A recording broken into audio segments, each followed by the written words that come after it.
안녕하세요. 감동시작입니다. 저희는 해외 커뮤니티 레딧과 감동시작 공식 이메일로 제보받은 실제 사연을 바탕으로 재구성한 스토리를 전달해 드립니다. 구독과 좋아요, 알림 설정은 영상 제작에 큰 힘이 됩니다. 영상 수익은 독거노인 및 불우이웃에게 전액 기부되니 끝까지 시청 부탁드립니다. 모두와 함께 공유하도록 할게요. 오늘은 한 일본 여성이 한국인에게 감동받은 이야기를 전해드리려고 합니다. 이 사연은 우리에게 다양한 문화와 인간의 따뜻한 마음을 보여준다고 할 수 있습니다. 안녕하세요. 저는 일본의 요코하마에 사는 미하루라고 합니다. 이름의 뜻은 아름다운 하루를 뜻하죠. 이야기를 시작하기에 앞서 먼저 최근 후쿠시마 오염수 방류에 대해 일본 국민들 또한 반대하고 있으나 정부의 일방적인 방류 조치에 머리 숙여 사죄드립니다. 여러분 일본의 디즈니랜드를 알고 계신가요? 외국인들은 도쿄 디즈니랜드로 알고 있지만 사실은 요코하마 쪽에 더 가깝습니다. 그러면 저의 어릴 적 이야기부터 본격적으로 시작해보겠습니다. 저는 어렸을 적 부모님과 떨어져 할아버지와 할머니 밑에서 자라 한국에 대해 안 좋은 감정을 갖고 자라게 되었습니다. 경제적으로 뒤처진 조선을 일본이 도와주어 경제적 발전을 하였으며 일본인들이 투자해서 철도를 연결해주고 각종 기술을 전수해 주었다고 들었습니다. 또한 하지만 조선인들 중 일부는 그런 일본인들에게 총칼을 겨누고 일본 천황과 일본인들을 위협하는 각종 테러를 저질렀다고 교육을 받았습니다. 그래서 한국과 한국인에 대한 이미지는 요즘 인터넷과 TV에 나오는 한국 드라마 열풍과 달리 저에게는 좋지 못한 상황이었습니다. 그러던 중 저에게 놀라운 사건이 벌어져 그동안 제가 잘못 알고 있었다는 것을 깨닫고 크게 반성하게 되었는데요. 제 이야기 한번 들어보시겠어요? 저는 일본에서 와세다 대학교를 졸업하고 난생 처음으로 필리핀으로 어학연수를 가게 되었습니다. 저는 유학원에서 어학연수를 하며 돈을 벌 수 있다고 하여 매니저로 일을 하였죠. 그렇게 매니저 일을 하며 어학 실력도 늘고 경력도 쌓을 수 있는 좋은 기회를 얻어 일하면서 필리핀 선생님들 뿐만 아니라 중국과 한국 등의 어학연수 학생들과 친해져 서로 쇼핑도 가고 여행도 가면서 행복한 날들을 보내고 있었습니다. 그러던 중 한국 친구들과 함께 SM타운 쇼핑몰로 함께 물건을 사고 맛있는 것도 먹고 트라이시클로 복귀를 하였습니다. 다음날 저는 충격에 빠지고 말았습니다. 제가 열심히 매니저 일을 하며 모아온 돈이 들어있는 지갑을 잃어버리고 말았다는 걸 깨달았기 때문이죠. 저는 너무 당황스러웠고 어떻게 해야 될지 몰라 눈물만 흘리고 있었습니다. 그때 한국인 유학생인 김재성이라는 남성이 저에게 혹시 어제 언제까지 지갑을 들고 있었는지 물어보며 저에게 기억을 더듬게 시킨 후 숙소를 도착해서부터 역순으로 지나쳐왔던 가게들을 수소문한 결과 중간에 식사 겸 들렀던 한인식당에서 지갑을 챙겨서 가지고 있다는 사실을 알아내게 되었습니다. 하지만 그 유학생은 정보를 얻어낼 뿐만 아니라 제가 한국어를 못하니 같이 가주겠다고 하며 한인식당으로 같이 가주며 저를 안심시켜 주었습니다. 한인식당 아주머니는 친절하게 저의 지갑을 돌려주셨고 지갑 없어져서 걱정 많았겠다고 하시며 저희에게 식사를 무료로 제공해 주셨습니다.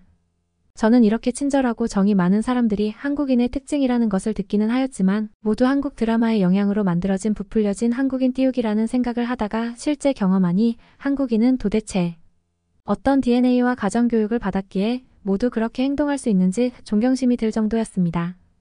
하지만 저는 쑥스러움을 많이 타는 편이라 그 유학생에게 감사하다고 말을 제대로 하지 못한 채 시간이 흘렀습니다. 그리고 저는 그 친구를 단순히 많은 유학생들 중 일부라고 생각했는데 저도 모르게 그 친구가 필요할 것 같은 사항이 있으면 뒤에서 몰래 챙겨주고 있었죠.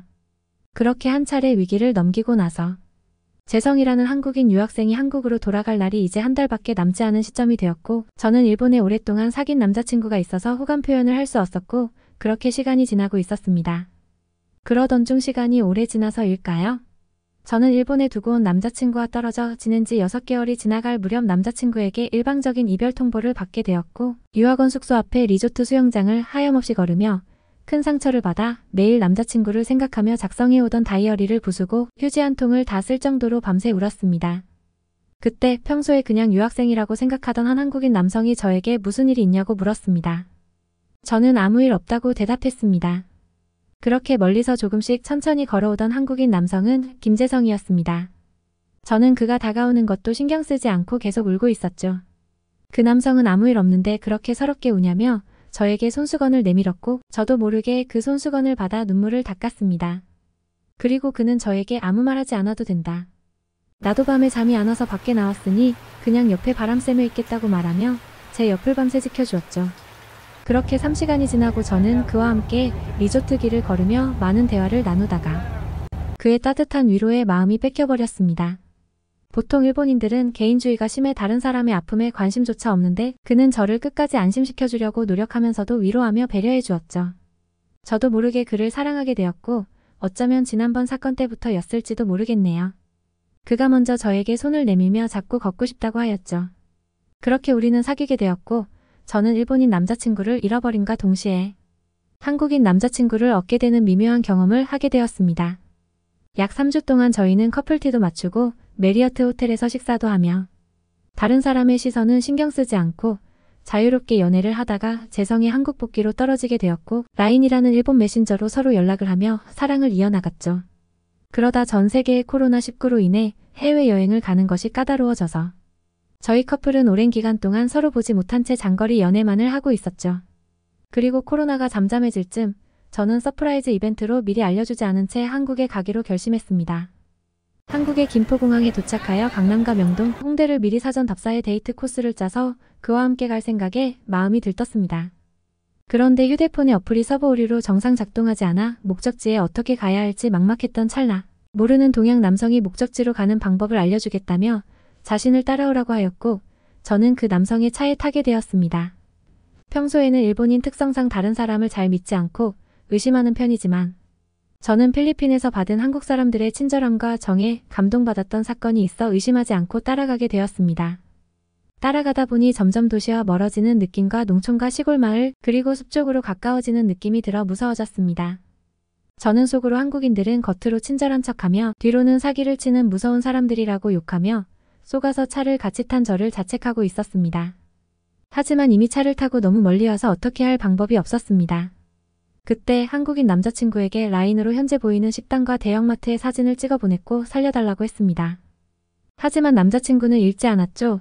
그렇게 어느 한 공장의 컨테이너 박스로 저는 납치되어 눈이 가려졌으며 손발이 묶이고 입을 테이프로 감싸서 이제 죽은 목숨이라고 생각했습니다. 그때 저를 남치해온 한 남성이 저에게 흰가루로 된 약을 강제로 먹였습니다. 저는 기분이 몽롱해지다가 좋아졌다가 정신을 잃었습니다. 그렇게 한참 뒤 저는 정신을 차리게 되었고 이번에는 그 남성이 저의 팔에 주사를 강제로 놓았습니다. 몸이 이상해짐을 느껴졌는데 이상하게 심장이 두근거리고 밤에 잠이 오지 않았습니다. 그런데 저를 납치한 그 남성이 저에게 이미 넌 마약에 중독되어 밥이나 물보다 약을 더 찾게 될 거라면서 저를 조롱하며 웃었습니다. 며칠이 지나고 저는 정말 그 납치범의 말처럼 약을 더 달라고 소리치는 지경에 이르렀습니다.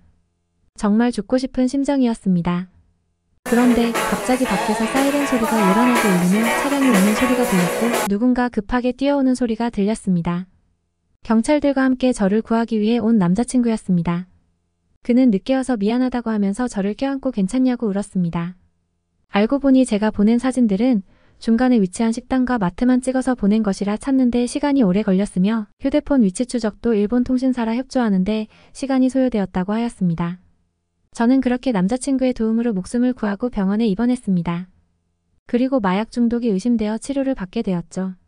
납치범들은 나중에 경찰들의 끈질긴 추격으로 결국 잡게 되었고 나중에 결과를 듣고 큰 충격에 빠지게 되었습니다.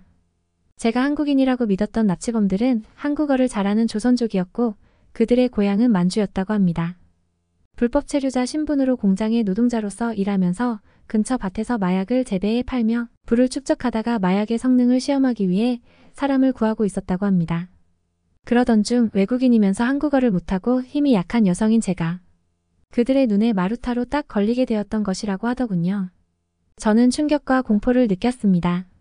그들은 의학적 지식도 없이 마약을 저에게 투약하였고 치사량도 모른 채 저에게 먹는 마약과 주사 마약을 동시에 투약시키고 있었죠.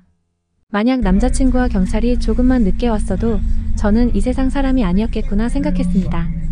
저는 그렇게 인생의 위기 순간마다 저의 곁에서 저를 지켜주었던 남자친구 재성에게 제가 먼저 조심스럽게 이야기했습니다.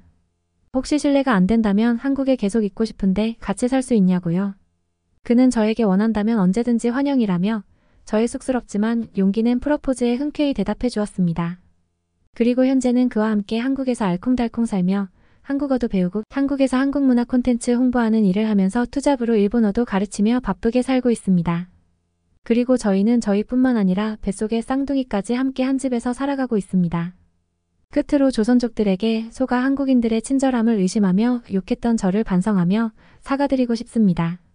한국을 여행하는 외국인들이 비슷한 외모와 유창한 한국어에 속아 넘어가지 않도록 제 이야기가 널리 퍼졌으면 좋겠습니다. 시청하고 계신 여러분께서 공유를 해주시면 다른 친구들도 사고 예방이 될 것이라 생각되네요. 그리고 한국인의 친절함과 정, 배려로 일본에서 친구나 가족에게는 절대로 볼 수 없는 정말 따뜻한 마음을 느꼈습니다. 일본은 문화적 특성상 다른 사람의 일에 관심도 없을 뿐더러 발벗고 나서서 도와주는 경우는 방송에서나 볼 법한 일이죠. 현재 일본에서는 한류 문화와 더불어 한국 남성에 대한 인기는 하늘 높은 줄 모르고 치솟고 있으며 10대부터 60대까지 다양하게 인기를 끌고 있습니다. 저는 제 일본 친구들이 한국인 남자친구를 만나겠다고 하면 적극 찬성하고 소개시켜주고 싶다는 생각까지 하고 있습니다. 혹시 이 영상을 보시는 한국인 남성분들 중에 솔로분이 계시다면 한번 일본을 방문해 보는 것도 고려해 보시길 추천드리겠습니다. 어쩌면 운명의 짝이 좋은 인연으로 해외에서 기다리고 있을지도 모르니까요. 이상으로 제 이야기 마치겠습니다. 어떻게 들으셨나요?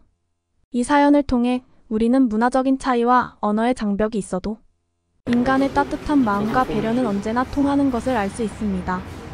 서로의 문화를 이해하고 존중함으로써 우리는 더욱 가까워질 수 있으며 타인에게 감동과 영감을 줄 수 있다는 것을 알게 되는 사연이었네요. 앞으로도 한국에서 남편분과 행복하시길 바라겠습니다. 저희 감동시작은 실제 사연 제보를 받고 있습니다. 채택되신 분께는 선물도 드리고 있습니다. 저희의 사연이 여러분의 하루에 작은 힘이 될 수 있었으면 좋겠습니다. 지금까지 특별한 한국의 이야기를 전해드리는 감동시작이었습니다. 구독과 좋아요를 눌러주시면 영상 제작에 큰 힘이 됩니다.